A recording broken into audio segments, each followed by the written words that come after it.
a un 25% de gasto público, pues necesitaríamos unos impuestos de tal naturaleza. Es decir, hay una distinción que a mí me gusta mucho, es la probabilidad de clase y la probabilidad de caso. Usted sabe que los jóvenes viven más que los viejos, y eso es contundente. Entonces, sobre eso haga política pública. Como usted sabe que los jóvenes viven más que los viejos, obligue a los jóvenes a cotizar a la seguridad social. Pero no haga política pública sobre la probabilidad de caso. Cuando usted mira las proyecciones del marco fiscal de mediano plazo, son probabilidades de caso. Yo sé que los jóvenes viven más que los viejos. Yo no sé cuándo el joven Carlos se va a morir. Yo no puedo hacer política pública sobre la probabilidad de la muerte del joven Carlos. Yo hago política pública sobre la probabilidad de la muerte de los jóvenes. Yo sé que la ciencia y la tecnología son importantes. Entonces yo invierto en ciencia y tecnología. Yo sé que el tema ambiental es importante. Entonces yo trato de salvar las cuencas. Yo trato de recuperar el gran río de la Magdalena. Yo sé que las vías de comunicación son importantes, entonces yo hago carreteras. Pienso en el ferrocarril. Pero yo no debo hacer política pública porque es absurdo sobre la probabilidad de caso. Yo no puedo hacer política pública sobre el valor del dólar que yo me imagino en el 2025. Yo no puedo hacer política pública sobre un PIB que yo imagino en el 2031. Eso no tiene sentido. Yo sé que los hospitales necesitan recursos. Yo sé que los médicos tienen que estar bien pagados. Sobre eso hago política pública. Y son puntos de partida relativamente claros.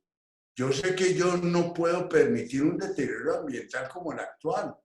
Sobre eso hago política pública. Pero yo no puedo hacer política pública sobre proyecciones del PIB al 2031 porque sencillamente eso es ridículo. Pero bueno, esto que para mí es absolutamente evidente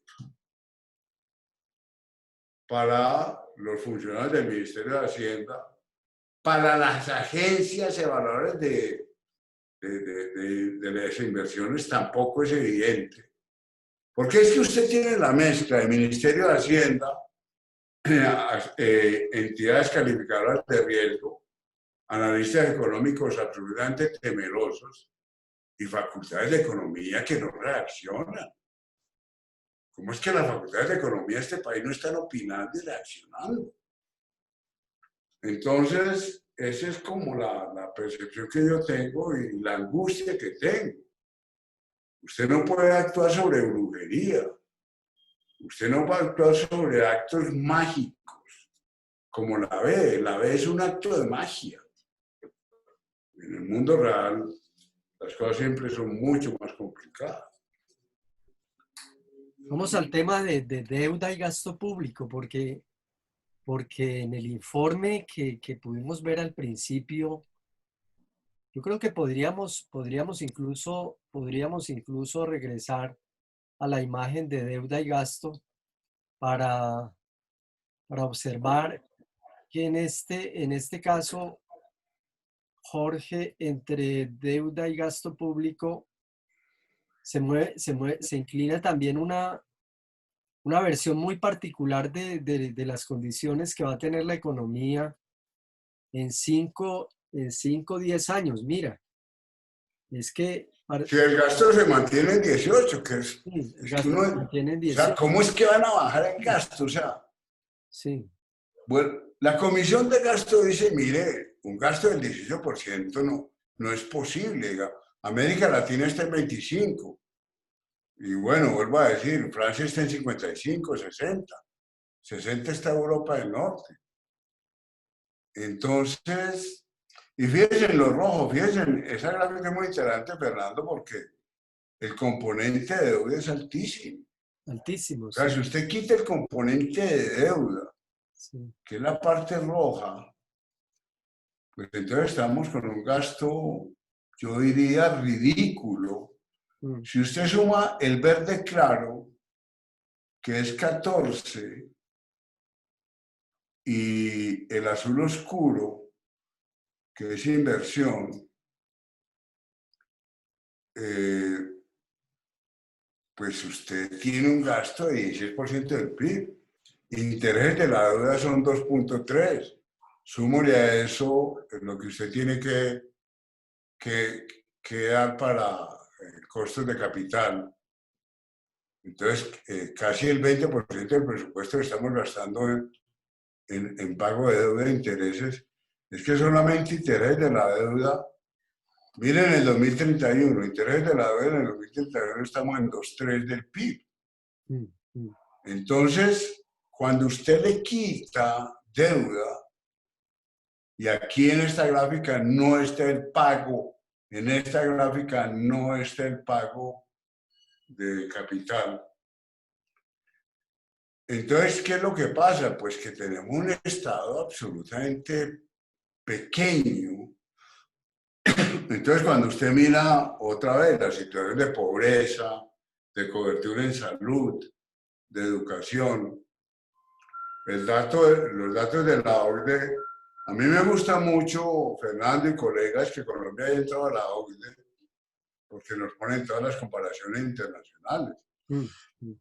Mientras nosotros estamos gastando 3,5 millones de pesos niño año, 3,5 millones de pesos niño año, Chile está gastando en pesos colombianos 8 millones de pesos niño año, Francia está gastando 20 millones de pesos niño año, el Luxemburgo gasta 45 millones de pesos colombianos niño año. Nosotros gastamos 3,5 millones niño año. Y nosotros estamos formando un niño en Tumaco a 3,5 millones. Francia lo está formando 20 millones de pesos. Entonces, claro, cuando usted mira esta gráfica, a uno le da ganas de llorar primero porque con esta gráfica usted no puede construir estado, usted no puede hacer carreteras, usted no puede hacer metros, usted no puede tener transporte por el río Magdalena, usted no puede descontaminar los ríos. Con ese volumen de gasto usted no tiene modernidad, usted no tiene un país distinto. Y vuelvo a decir, eso lo dijo la Comisión de Gasto. Esa gráfica, Fernando, es muy impresionante. Pero Es la muy otra, impresionante sí, porque quiere decir sí. que después de esta pandemia no ha pasado nada, después de esta pandemia no pasó nada en los hospitales, después de esta pandemia no ha pasado nada con la conexión a Internet de los niños. Bogotá tiene 300.000 niños, 300.000, 800.000 sin computador y sin conexión a Internet. Bogotá. Bogotá que está gastando un poquito más que el promedio nacional. Bogotá está gastando un niño año 4,5 millones. Pero 300.000 niños de Bogotá no tienen conexión a Internet ni tienen computador. Por eso la Donatón y todo lo que está tratando de ver Bogotá. Entonces, si Bogotá no puede, imaginémonos a Tumaco, imaginémonos a Quibdó. Entonces es dramático. Y con este cuadro, pues lo que nos está diciendo Hacienda es que aquí no ha pasado nada raro. La otra cara, Muy enfático. es que la otra cara, Jorge, es que la otra cara de este cuadro es el tema de ingresos e impuestos y el tema Así. tributario. Y el tema tributario. Y el tema tributario también está cabalgando con este informe del marco fiscal de mediano plazo que acaba de entregar Hacienda. ¿Por qué, Jorge? Porque digamos, el tema de reformas tributarias que ha sido convencionalmente de tradición en Colombia, incluso José Antonio Campo, en un libro que trabajamos hace pocos años, recuerda, nos mostraba cuántas reformas tributarias hemos tenido. Ninguna en los últimos 10 o 20 años ha sido una reforma estructural. Entonces, ahora los ministros de Hacienda, los que fueron ministros de Hacienda, están resucitando como Gómez y como Cárdenas para hacer recomendaciones orientadas fundamentalmente a considerar que si extendemos el IVA a todos los productos, entonces ya tenemos la solución al problema. A mí me parece que no se están grabando todavía rentas que en este país son críticas. Salomón Kalmanovic ha insistido en ese tema de la tierra. O sea, el tema, digamos, del propietario político, rentista, ¿ya? Y el problema naturalmente de no gravar estos grandes capitales, porque es que la excusa de Fedesarrollo y de ANIF, Jorge Iván, está dada porque supuestamente en este país el gravamen principal va sobre las empresas y que entonces no, que lo que tiene que hacer el gobierno es despojar a las empresas de toda la carga tributaria y trasladársela a la base del ciudadano común, de la familia común, para que pague sobre todo los productos de la canasta más IVA. Yo no sé si tú tienes... Ese tema es, claro, es la otra parte de este. Entonces usted sueña con gasto bajito porque no le tiene que plantear al país los temas tributarios en serio. Pero entonces ahí hay varios puntos. Primero, los ricos no están pagando impuestos y eso es clarísimo. Los grandes ricos del país no pagan impuestos. Los trabajos de Luis Jorge Garay y Jorge Spitia recientes muestran cómo la tributación está concentrada sobre todo en clase media. Y a medida que usted se va yendo hacia los grupos de mayor riqueza, pues la tributación va perdiendo importancia, la tarifa. Ellos introducen, siguiendo a Piketty, las categorías del rico, que es el 1%, el súper rico y el súper rico, dependiendo del 1%, 1 por 1000, 1 por 10.000. Entonces, a medida que usted va subiendo, no solamente en los deciles, sino en los centiles, y después de los centiles, cuando usted le saca a los centiles el 10% y se va a los miles y a los 10.000, pues entonces ve cómo está la concentración de la riqueza, que es absolutamente pavorosa en el país. Entonces ese es el primer tema. La concentración de la tierra es el segundo tema. La concentración de la propiedad de la tierra, de acuerdo con el Censo Nacional Agropecuario, podemos tener un coeficiente Gini de concentración de la tierra de 0.93, que es escandaloso y que no está pagando predial. Colombia está pagando unos prediales en Bogotá. Acuerden que Bogotá logró hacer algo muy importante, que fue aumentar el predial del 5 por 1000. La tarifa de predial en Bogotá es 5 por 1000 y se va hasta el 11.5 por 1000. Pero Europa, las ciudades europeas, cuando ustedes consultan, por ejemplo, los informes del Instituto Lincoln, el mundo en promedio está tributando 22 por 1000. Bogotá, que es la ciudad que más tributa en el rango superior de predial, estamos en 11.5 por 1000. Pero el mundo está en 20, 22 por 1000. Hay zonas de Manhattan que están tributando 33 por 1000, 30 por 1000. Entonces ahí hay un margen muy amplio para aumentar la tributación y una tributación progresiva. Entonces, si uno mira la estructura de propiedad, entonces se encuentran márgenes amplísimos para aumentar los impuestos. Y ese tema en Colombia, pues es muy difícil. Hay unas gráficas que Fernando nos presentó del marco fiscal donde ellos hacen esos análisis, Fernando, donde dicen que la reducción de la tributación ya generó una mayor productividad de las empresas. Yo creo que esos análisis no son ciertos y que no hay una relación de causalidad entre tributación y productividad de las empresas. Esos análisis hay que discutirlos más, hay que mirarlos con más calma. Uno necesita un grupo de estudiantes para mirar bien cómo funcionan las gráficas, pero yo sencillamente no creo en ese tipo de relación. En los años 70 había impuestos en el último rango del 90% y la productividad de las empresas era altísima y era bastante eficiente la construcción del estado del bienestar. Entonces creo que ahí tenemos un margen muy amplio, un grupo de colegas guiados por Rodrigo Primi. Presentamos una demanda al Estatuto Tributario, a todo el paquete del Estatuto Tributario, argumentando que no era progresivo y nos han dado muy duro. Estos días aparecieron, pues Sergio Clavijo, durísimo contra esa demanda, y personas que yo no hubiera pensado que fueran a criticar.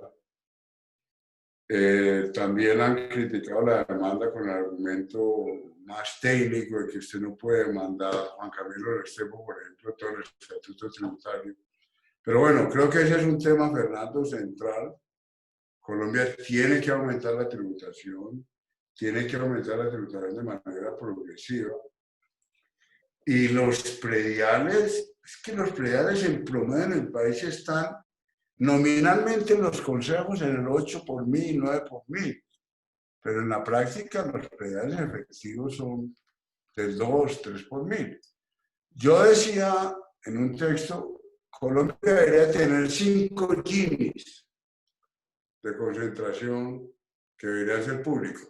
El que existe ahora, que es el de encuesta de hogares, que es el que publica el DANE cada año.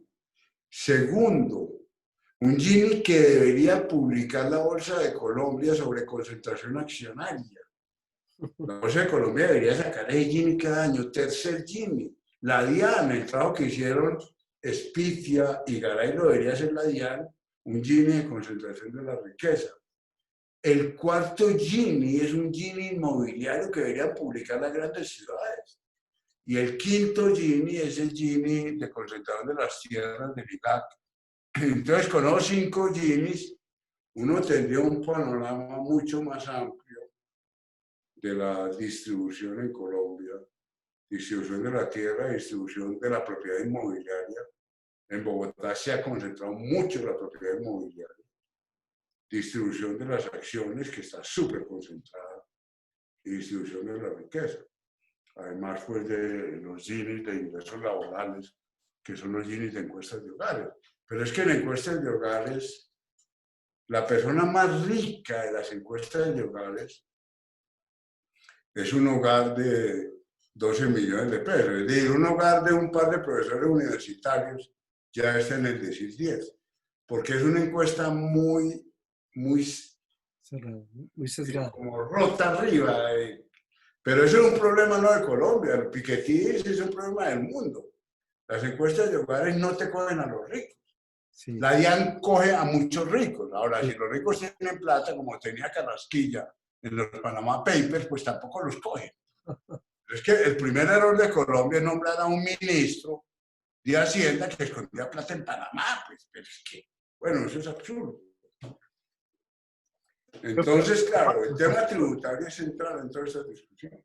Sí, pero a propósito de esto que has mencionado de Piketty, ¿no? Y es su propuesta, ¿no? Y es su propuesta, está orientada también a ver cómo se pueden afectar esa concentración de capital especulativo en los mercados financieros. Porque Claro, el sueño, Fernando, que lo ha dicho también Naciones Unidas, que tengamos 3 instituciones planetarias. Una institución para todo el tema de derechos humanos, para que Duterte no mate gente porque fuma marihuana. Otra institución para que, en temas ambientales, para que Bolsonaro no diga que la Amazonas es de él. Y la otra institución planetaria para los temas tributarios, para que Google y Apple no se escondan en paraísos fiscales. sí. Yo sí creo que el planeta Tierra,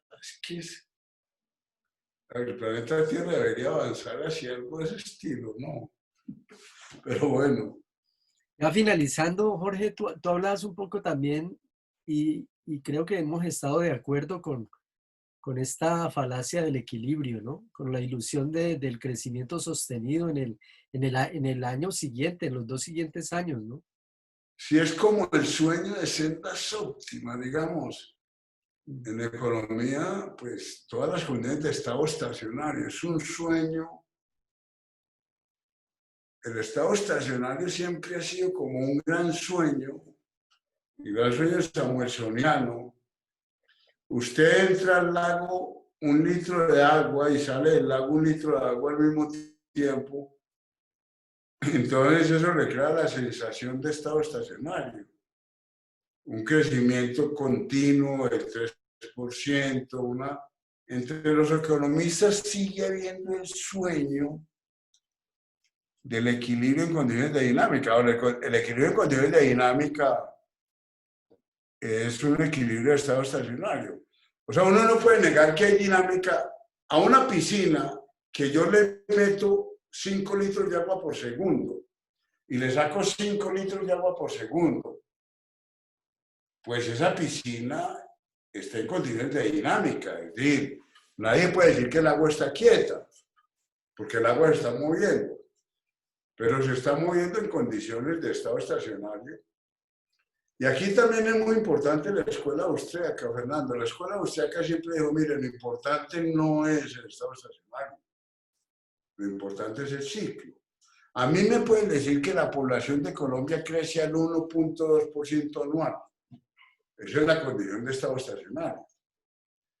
Pero a mí lo que me importa, dicen los autores austriacos, es que mi papá se murió el año pasado y yo no hice sino llorar a mi papá y que el hijo mío está naciendo ahora. ¿Qué es lo importante para mí? El ciclo.